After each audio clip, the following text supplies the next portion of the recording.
Assalamualaikum bicut lun kisah gata metua masjid na dua tinggai ngon poma anali ayah ane metua beraya sabar lam sabar jambu sirang tung upah mita na peka peraya gata lam utun raya pama cemuja demi nekeka berbahagia menyokaraya anak metua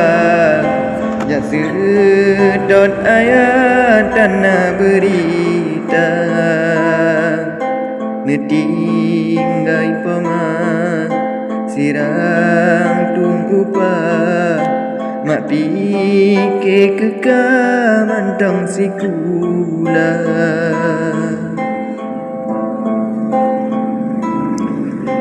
be'oh karaya anu metua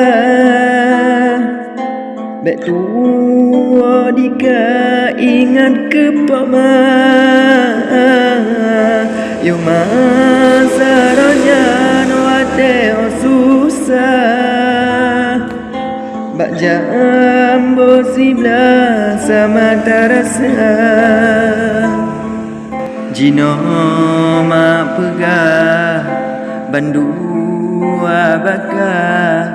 laki ba Allah berbahagia be putuh asa gada metua